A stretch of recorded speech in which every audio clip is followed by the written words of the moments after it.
Sambil menangis dan diapit dua petugas provos, A meminta wartawan membantu mengungkap pihak lain yang terlibat.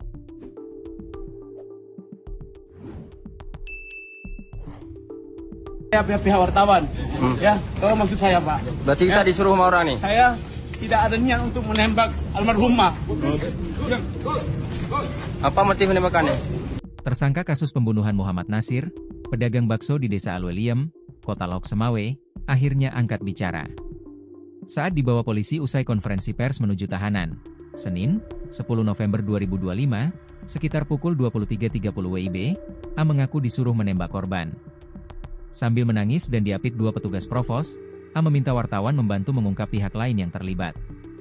"Tolong dibahas Pak, semua pelakunya, dan semua yang menyuruh saya Pak.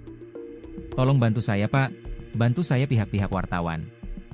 Saya tidak niat menembak almarhum," ujar A di Polres Lok Semawe, Kamis, 13 November 2025. Namun ketika kembali ditanya siapa yang menyuruhnya, A tak bisa bicara dan hanya menunduk sambil menahan tangis. Pelaku A merupakan warga Desa Lancang Barat, Kecamatan Dewantara, Kabupaten Aceh Utara.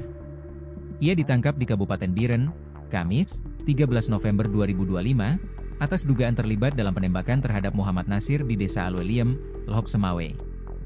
Kapolres Lok Semawe AKBP Ahzan menyebutkan, ada tersangka lain dalam kasus ini yang sudah masuk dalam daftar pencarian orang, DPO. Pelaku mendapatkan senjata api dari pria berinisial R. "Kita sudah kantongi identitasnya dan sedang melakukan pencarian terhadap pelaku," ujar Ahzan.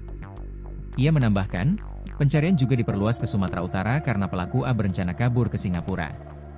"Jadi pencarian kita bukan hanya di Aceh, juga ke Sumatera Utara dan luar negeri," katanya.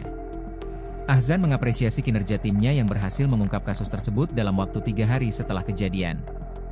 Diberitakan sebelumnya, pedagang bakso Muhammad Nasir ditembak tak jauh dari rumahnya di Desa Alweliem, Kecamatan Blangmangat, Kota Lok Semawe, pada Senin, 10 November 2025.